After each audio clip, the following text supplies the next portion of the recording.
일제 강점기를 소재로 한 영화들 가운데 암살이라는 영화가 있습니다.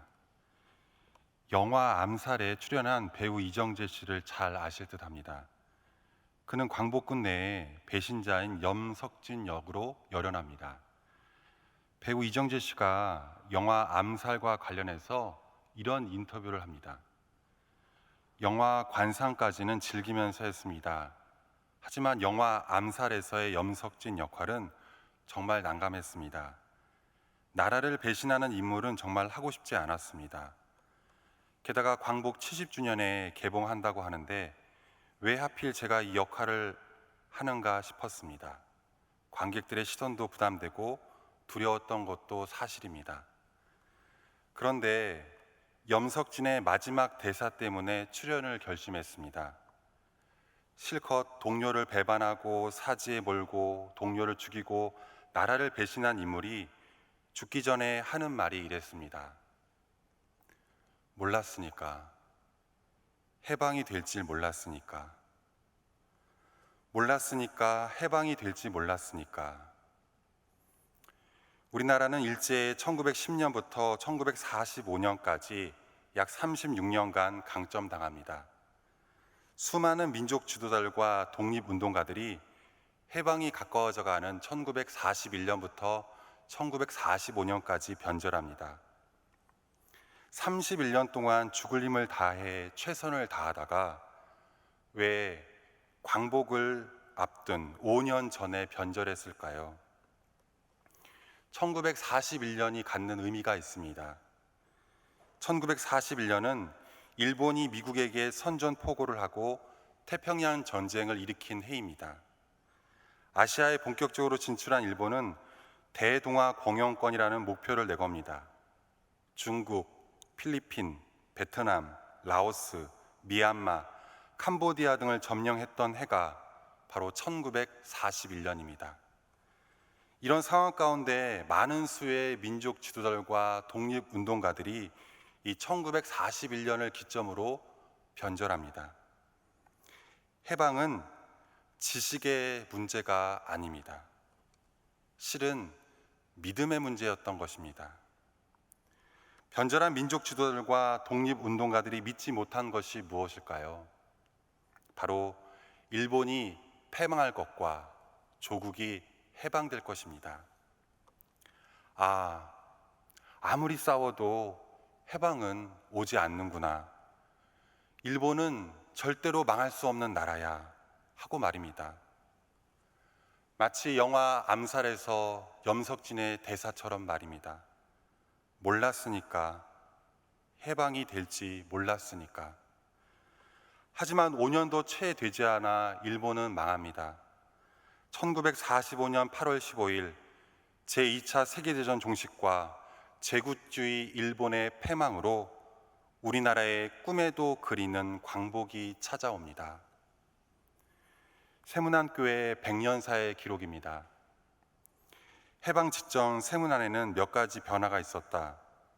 우선 1945년 7월 8일 김승호, 노덕순, 이봉희, 흥용현 등 4인이 장로로 피택되어 그달 29일 장립 취임식을 거행하였다. 그리고 이틀 뒤인 그달 31일에 당회가 오랜만에 열렸다. 1943년 5월 이후 중단되었던 당회가 만 2년 만에 열린 것이다. 이같이 2년간 중단되었던 당회가 열린 것이며 4인의 장로가 해방을 꼭 보름 앞두고 장립된 일 등을 보아 이 즈음 우리 교회가 일제가 곧 패망할 것이라는 것을 감지하고 있었던 것 같다. 해방과 회복은 믿음의 문제입니다.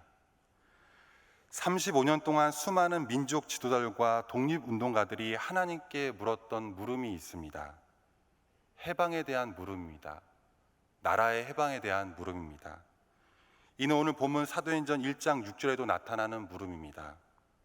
그들이 모였을 때 예수께 여쭈어 이르되 주께서 이스라엘 나라를 회복하심이 이때니까 하니. 부활하신 예수님께 제자들은 여쭙니다. 주께서 이스라엘 나라를 회복하심이 이때니까. 나라를 회복하심이 이때니까. 제자들이 물었던 이스라엘 나라의 회복은 실은 전치적 회복입니다. 예수님께서 십자가에 돌아가시기 전에도 제자들은 똑같은 기대를 했습니다. 예수님께서 부활하신 후에도 제자들의 기대는 한결같습니다.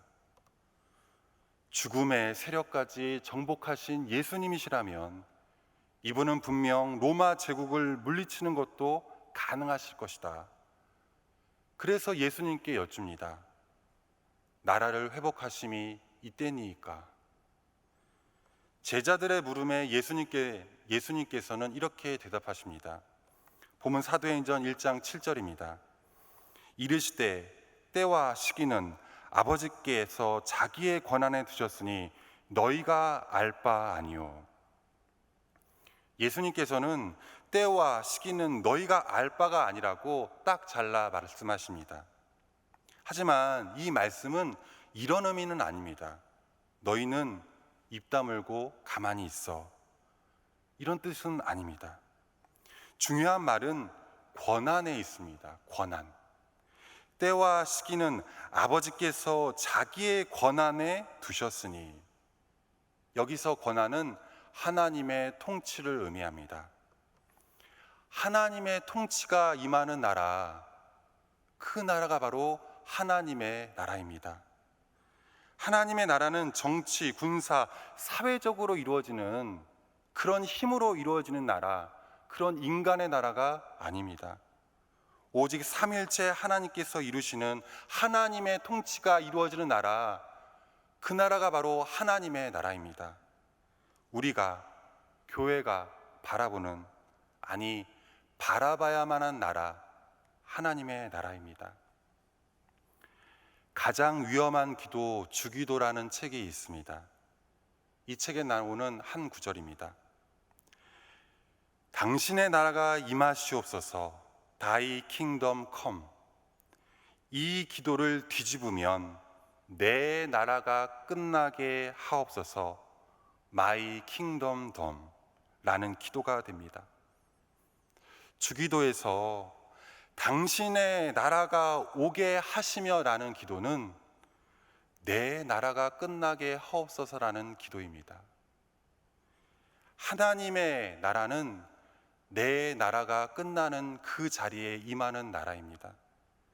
내 생각, 내 판단, 내 경험, 내 머릿속에 갇힌 하나님은 하나님이 아니십니다. 하나님은 하나님이십니다. 그러므로 우리에게 진정한 구원을 주는 것은 75년 전 일본이나 사도행전 당시 로마와 같이 절대 권력을 지닌 것처럼 보이는 세상의 세력이 아닙니다. 하나님을 거역하는 세상의 세력은 제국주의 일본과 로마 제국처럼 멸망당합니다. 오직 영원한 것은 하나님의 나라입니다. 하나님의 나라는 하나님의 때에 분명히 임합니다. 나의 때, 인간의 때가 아니라 하나님의 때에 임합니다. 우리는 때론 불평합니다. 주님, 어느 때까지입니까? 하나님, 도대체 어느 때까지입니까? 이 물음 앞에 분명한 사실이 있습니다. 그것은 하나님께서는 지금도 살아서 역사하고 계시다라는 사실입니다. 실은 기다림은 믿음입니다. 믿음은 기다림입니다. 성경 인물들 가운데 하나님의 때를 기다리지 않는 사람은 하나도 없습니다. 노아는 하나님으로부터 방주를 짓도록 명령받습니다. 홍수가 나기 전까지 120년의 시간을 기다립니다. 말이 120년이지 120일도 기다리기 힘든 시간입니다. 노아는 당시 사람들에게 조롱거리와 웃음거리가 됩니다. 그럼에도 불구하고 노아는 하나님의 때를 기다립니다. 아브라함은 이삭을 얻기 위해 25년을 기다립니다. 이스라엘은 광야로 가기 전에 400년을 기다리고 가나안 땅에 들어가기 위해 40년을 기다립니다. 바벨론에 끌려간 남유다 사람들은 예루살렘에 다시 돌아오기 위해 70년을 기다리고 있지 않습니까? 예수님께서도 기다리셨습니다. 구유에 갓난아기로 오셔서 공생의 3년을 위해 30년을 기다리셨습니다. 예수님, 당신의 때가 아니라 하나님의 때를 말입니다. 성경은 온통 기다림의 역사입니다. 바로 믿음이 기다림이기 때문입니다. 예수를 믿는 우리 역시 예수께서 다시 오실 그때를 지금 여기에서 기다립니다. 이것을 파루시아라고 합니다. 기다림은 신자만이 갖는 특권입니다. 오직 하나님의 살아계심을 믿는 사람만이 기다릴 수 있습니다. 하나님이 없다고 말하는 사람, 하나님의 살아계심을 믿지 못하는 사람은 기다리지 않습니다. 기다릴 수도 없습니다. 당장 눈에 보이는 것을 우리는 기다린다라고 말하지 않습니다. 기다린다라는 것은 눈에 보이지 않기 때문에 기다리는 것입니다. 로마서 8장 24절과 25절의 말씀입니다. 우리가 소망으로 구원을 얻었음에 보이는 소망이 소망이 아니니 보는 것을 누가 바라리요. 만일 우리가 보지 못하는 것을 바라면 참음으로 기다릴지니라. 눈에 보이는 것을 믿는 것이라고는 믿는 것, 그것을 믿음이라고 하지 않습니다. 소망이라고 하지 않습니다. 눈에 보이지 않기에 그것을 믿음이라고, 소망이라고 말합니다. 신자는 살아계신 하나님을 믿기에, 하나님을 소망하기에 반드시 이루실 걸 믿습니다. 그리고 기다립니다. 하박국 2장 3절의 말씀입니다. 이 묵시는 정한 때가 있나니 그 종말이 속히 이르겠고 결코 거짓되지 아니하리라. 비록 더딜지라도 기다리라. 지체되지 않고 반드시 응하리라. 비록 더딜지라도 기다리라. 지체되지 않고 반드시 응하리라. 오늘 본문은 우리가 무엇을 기다려야 하는지를 분명히 증거합니다. 사도행전 1장 4절입니다. 사도와 함께 모이사 그들에게 분부하여 이르시되 예루살렘을 떠나지 말고 내게서 들은 바 아버지께서 약속하신 것을 기다리라. 내게서 들은 바 아버지께서 약속하신 성령을 기다리라. 하나님의 나라는 성령을 통해 이루어지는 나라입니다. 하나님의 때 성령의 능력으로 이루어지는 하나님의 나라입니다. 오직 성령이 우리에게 임해야만 우리는 참된 하나님 나라의 증인이 됩니다. 사도행전 1장 8절의 말씀입니다. 오직 성령이 너희에게 임하시면 너희가 권능을 받고 예루살렘과 온 유대와 사마리아와 땅끝까지 이르러 내 증인이 되리라 하시니라. 제자들은 성령의 권능을 받습니다. 두려움과 겁이 많았던 베드로가 바로 얼마 전에 했던 고백입니다. 나는 예수를 모른다. 나는 그에게 속한 사람이 아니다. 그 베드로가 이제 성령으로 담대하게 일어섭니다. 기꺼이 온 세상과 지옥의 모든 마귀들과 맞설 각오를 합니다. 베드로는 담대하게 성령의 능력으로 설교하기 시작합니다. 이때 3,000명이 회개합니다. 이것이 바로 성령의 권능입니다. 하나님의 나라는 하나님의 때에 성령의 권능으로 임합니다. 앞에서 언급한 영화 암살에서 독립운동가 안옥륙이 이런 질문을 받습니다. 솔직히 조선군 사령관하고 강인국이 죽는다고 독립이 되나?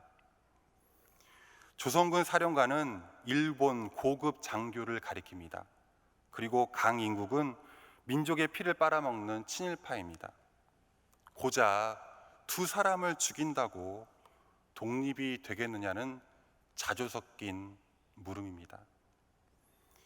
이 물음에 독립운동가 안옥륙은 아주 덤덤하게 대답합니다.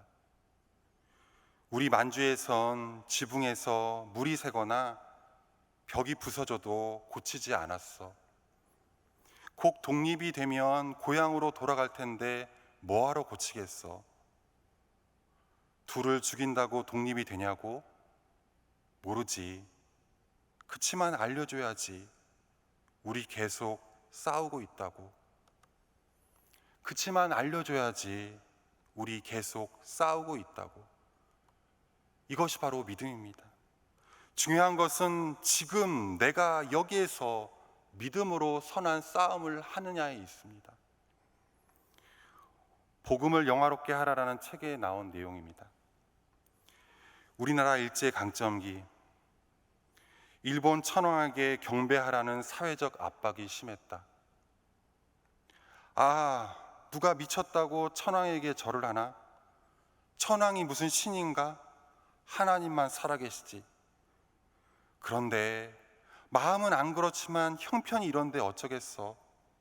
그냥 고개만 숙이자고. 그저 머리만 숙이라며 설득하던 유혹의 목소리에도 불구하고 머리조차 숙일 수 없어 죽어간 믿음의 증인들이 있다. 주기철 목사, 당신만 생각하지 마. 당신 때문에 교회가 다 죽어. 사람이 지혜롭게 해야지. 마음만 안 그러면 될 거 아니야. 그냥 고개 숙여.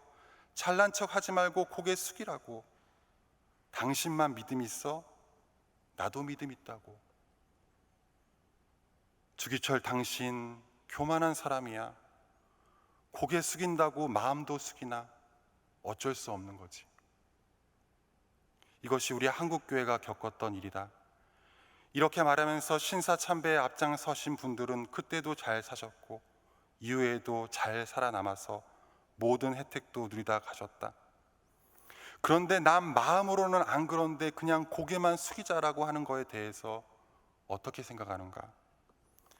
사람의 고백과 그 행동이 다를 때 주님은 헷갈리지 않게 분명히 말씀하셨다.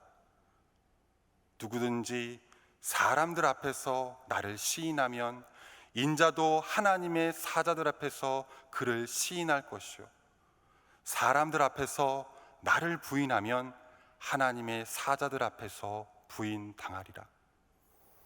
사람을 두려워하는가 하나님을 두려워하는가 하는 것은 말로 싸워서 되는 일이 아니다. 시험을 당할 때 그 태도가 분명히 드러나게 되어 있다. 하나님을 경외하는 것은 사람들 앞에서 드러날 수밖에 없다. 변명하고 부인하려 해도 드러나게 되어 있다. 간추린 세문안교회 역사 이야기에 의하면 우리 세문안교회 2대 위임 목사인 차재명 목사님은 일제말 예배 시 강요된 일제 천황 숭배에 국민을의 준수에 불철저하였다는 이유로 1941년 8월 30일 강제 사임을 당합니다. 하나님의 나라는 믿음을 통해, 기다림을 통해 임합니다. 하나님의 나라는 하나님의 때 성령의 권능으로 임합니다. 이 하나님의 나라가 광복 75주년을 맞이하는 우리나라 대한민국 위에, 한국 최초 조직교회인 우리 세문안교회 위에 강력하게 역사되시길 간절히 기도합니다. 하나님의 나라가 지금 오고 있습니다. 나라를 회복하심이 이때니까. 기도하겠습니다.